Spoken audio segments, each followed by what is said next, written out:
Your caliber is not tested by your successes in life. Your caliber is tested how you handle failure in life.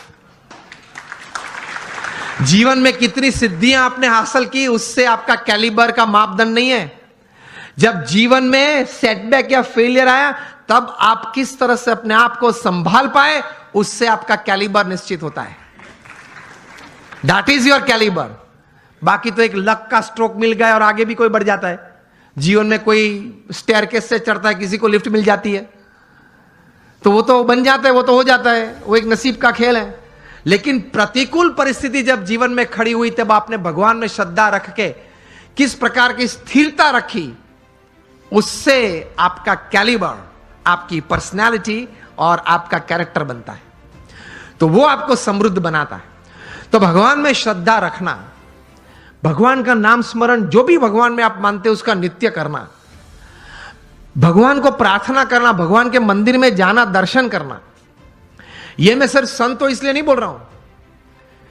More than 50,000 papers, यह बात सुनना, 50,000 से भी ज्यादा research papers national international seminars में प्रकट हुए हैं. Not by man of philosophy but by man of science.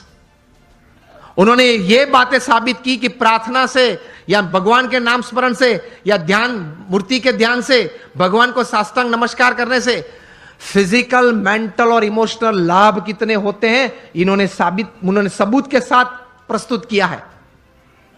50,000 से, उसमें से 500 से ज्यादा पेपर्स की कॉपीज मेरे पास है.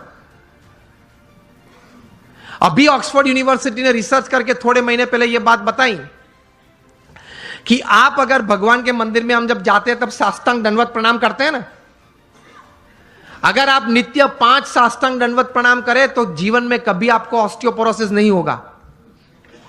It is proved, scientifically proved, experimentally and clinically proved. ऐसी 1000 बातें मेरे पास है कि हमारे महान ऋषियों ने हमारे सत्य शास्त्र में जो बात लिखी है, it is absolutely scientifically true. तो ये श्रद्धा रखना, ये विश्वास रखना कि ये बात सही है, तो जीवन में आपको बहुत काम में आएगी ये सब बातें. तो कभी फंडामेंटल्स को प्रश्न मत पूछना, भगवान कहां है, किसने देखे. सी, ये वर्ल्डली बातें हैं, is first seeing and then believing. जो दुनियावी बातें हैं उसमें सिद्धांत क्या है, first seeing and then believing. भगवान की बातों में है first believe and then see. बात ही अलग है, तरीका ही अलग है. तो दुनियावी बात का तरीका आप वहां कैसे जुड़ पाओगे. तो फंडामेंटल्स को कभी प्रश्न मत पूछना. एक बार एक आईआईएम में मैं ऐसे ही बात कर रहा था, क्वेश्चनर हुआ, तो क्वेश्चनर में किसी ने प्रश्न पूछा कि स्वामी आप बात कर रहे हैं भगवान की, लेकिन मैंने भगवान नहीं देखे. और पहले मुझे आप ये बताइए कि ये ग्रंथ किसने लिखा, कब लिखा, श्रीमद् भागवत कब लिखा, किसने लिखा, कैसे लिखा, क्या प्रसंग था, ये बातें कैसे सही थी. मैंने बोला आप मुझसे उत्तर चाहते हैं, तो उन्होंने बोला हां. मैंने बोला उत्तर के पहले मैं आपको एक प्रश्न पूछना चाहता हूं. आप क्रिकेट खेले हो? आप में से किसी को पता है कि ये 3 स्टंप किसने नक्की किए? मैं भी क्रिकेट खेला हूं. हमने किसी ने ग्राउंड पे जाके प्रश्न नहीं पूछा. आप सब बुद्धिशाली हो, इंटेलिजेंट हो, पढ़े लिखे हो, लेकिन एक भी व्यक्ति मेरे सामने अभी उंगली ऊंची करके बताए कि मैंने एक बार क्रिकेट के ग्राउंड पे जाके अंपायर को या मेरे कैप्टन को या अपोजिशन टीम को पूछा था कि ये 3 स्टंप तैर किसने किए, उसको नक्की करने की अथॉरिटी किसने दी, उसने 3 नक्की किए तो वो एक्सेप्टेंस करने वाली कमिटी कौन थी, उसका नाम आप मुझे दे, उसके बाद मैं क्रिकेट खेलूंगा. चलो उस वक्त बुद्धि नहीं थी, अभी तो है ना, मैंने बताई आपको. अभी कल जाकर पूछना.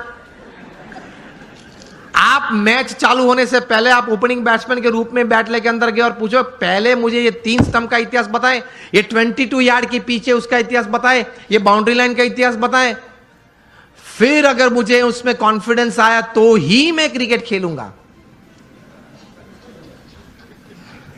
तो बाकी के खिलाड़ी क्या बोलेंगे? अलग अलग उत्तर आते हैं. बोलेंगे तो नहीं, अगर मेरा जैसा को तो बैट एक पीछे से मारेगा, चल बाहर. व्हाट आई मीन टू से, यह सिद्धांत याद रखना, अगर जीवन में कोई भी क्षेत्र में काम करना हो या आनंद लेना हो, सिद्धांत फंडामेंटल्स को कभी प्रश्न मत पूछना, पद्धति को प्रश्न पूछना, सिद्धांत को मत पूछना, सिद्धांत स्वीकार लेना। उसी तरह भगवान का आनंद, भगवान की शक्ति का आनंद और भगवान के कर्तव्य जीवन में अगर महसूस करना है तो उनके अस्तित्व के बारे में कभी प्रश्न पूछना नहीं, पूछना, स्वीकार लेना, चलते रहना, आगे आगे आगे आपको सब कुछ दिखेगा। In short, on a fine summer evening, when it is quite hot and you go out for an ice cream with your family, जब आप आइसक्रीम लेते हो, रिटेल काउंटर पे आपको आइसक्रीम दिया, तब आइसक्रीम वाले को ये नहीं पूछते आपके कौन सी गाय की कैसे दूध में से ये आइसक्रीम बनाया, पूछते हो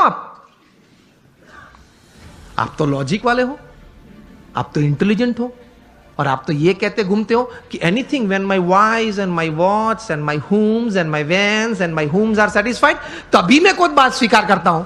आप तो ये कहते हैं, पढ़े लिखे। तो आइसक्रीम के वक्त पूछना किसी, I will touch ice cream only after I get a proof from which buffaloes milk it is made. ये तो कभी आपने पूछा नहीं। अगर पूछने रहते तो आइसक्रीम का आनंद नहीं ले सकते, हा या ना, पिघल जाएगा तो भी उत्तर नहीं मिलेगा। तो कभी बहुत इतिहास सिद्धांत की चिंता मत करना, स्वीकार के आगे चलना, तो आप जीवन में समृद्ध बन जाएंगे। कैसे महापुरुषों ने बहुत चिंतन करते करते ये अध्यात्म की सभी बातें बताई, वो सही है। एक बार स्वीकार कर लेना, थोड़ा उस पथ पे चलना चालू करना, तो आपको आनंद भी आएगा, प्रतीति भी आएगी और प्रेरणाएं मिलती रहेगी। ये से आप समृद्ध बन सकते हैं। सो आखिर में एक बात करके मैं बात पूरी करता हूं। हम यहां बैठे, हम सबको भगवान में श्रद्धा तो है, विश्वास नहीं है। हम भगवान को मानते हैं, लेकिन भगवान में श्रद्धा और विश्वास थोड़े कम है। विश्वास तो बहुत कम है। एक प्रसंग कह के मैं पूरी बात करता हूं। वो अपने टाइट रोप वॉकर शायद आपने देखे होंगे, जो बड़े बड़े इमारत की बड़े मंजिली पे वहां पे रोप बांध के इस तरफ से उस तरफ जाते हैं। हाथ में बड़ा वो रॉड होता है, मतलब स्टिक होती है, देखा है ना आपने, वीडियो भी देखी होगी। नायग्रा फॉल्स पे भी चलते हैं, एक रोप पे वो चलते जाता है, वो आपने देखा होगा, सुना भी होगा, फोटोग्राफ्स भी देखे होंगे। तो एक टाइट रोप वॉकर था नायग्रा के ऊपर, वो उसने रोप पे ऊपर चलना शुरू किया। दोनों साइड लोग बैठे थे, क्लैपिंग कर रहे थे, क्या अद्भुत काम किया, बैलेंस, कितना कंसंट्रेशन जाए, इस तरफ से इस तरफ गया। फिर वापस आया, सबने तालियां बजाई। फिर एक बार तो साइकिल लेके आया, साइकिल चलाई, उस पे रोप पे साइकिल चलाई। फिर वापस आया, साइकिल खड़ी रखी बीच में, एक बैग में से सैंडविच निकाली, टमाटर निकाले, फिर कट करके सैंडविच बनाई, खाया। नायग्रा फॉल्स के ऊपर, हाँ, रोप के ऊपर बना के, वो भी साइकिल पे बैठे बैठे। सबने क्या तालियां बजे, एक्सीलेंट। फिर गया, फिर अपने साथीदार को बिठा के वापस आया। पीछे एक साथीदार बैठा था, फिर से साइकिल वहां खड़ी रखी, दोनों ने वहां आइसक्रीम खाया। फिर वो साथीदार उसके कंधे पे चढ़ गया, मतलब वो फ्लैग वेव किया, सबने तालियां बजाई। क्या बात है, क्या बात है। फिर उन्होंने कहा कि आप लोग सब मानते हो कि मैं चौथी बार पांचवी बार भी कुछ ऐसा कर सकता हूं? हाँ, अगर हम लोग इस जगह पे बैठे होते तो हम लोग यही कहते ना। अगर उसने प्रश्न उस वक्त पूछा कि can I do it for the 5th time, तो हम क्या बोलते हैं? हाँ, ही कैन डू, क्योंकि देखा है 4-5 बार उन्होंने किया। फिर से उन्होंने पूछा कि मैं और एक बार ये कर सकता हूं, आप लोग को विश्वास है? तो बोले कि हाँ, हम लोग को विश्वास है कि आप कर सकते हैं, क्योंकि हमने देखा, अपनी आंखों से देखा कि मैं ये व्यक्ति को पीछे बिठा के आया हूं, जा रहा हूं, 2 बार वापस आया, इसको लेके। वो आपने देखा, तो क्या देखा? तो कि व्यक्ति को बिठा के भी मैं ले जा सकता हूं नायग्रा फॉल्स के ऊपर से। वो आपने देखा, वो आपको विश्वास है कि मैं दूसरी बार कर सकता हूं? हाँ, आप कर सकते हैं, सबने बोला। फिर से उन्होंने पूछा कि चिल्ला के मुझे बताओ, कर सकता हूं? सबने बोला हाँ, कर सकते हैं। फिर उन्होंने प्रश्न पूछा, अगर आपको इतना विश्वास है तो who would like to volunteer with me, मेरे साथ कौन आ सकता है अभी? अब आप मुझे बताएं कि प्रेक्षक गण में से क्या उत्तर आया होगा? सब ना बोल रहे हैं, देख, सब ये कर रहे हैं, नो नो नॉट मी, मैं नहीं। क्यों? उनको श्रद्धा थी कि ये कर सकता है, विश्वास नहीं था। देखा फिर भी विश्वास नहीं था। उसी तरह में भगवान में श्रद्धा है, हाँ है, कुछ पाठ पूजा करते, विश्वास नहीं है कि मेरे जीवन में जो भी प्रसंग बनते हैं उनकी इच्छा से बनते हैं, मेरे अच्छे के लिए ही बनते हैं। वो विश्वास नहीं है, इसलिए हम समृद्ध नहीं हो सकते हैं। तो इस प्रकार का विश्वास बहुत जरूरी है। तो ये थोड़े विचार थे, वो आपके सामने प्रदर्शित किए। होप आपको अच्छा लगा होगा। Thank you very much. All my prayers for you.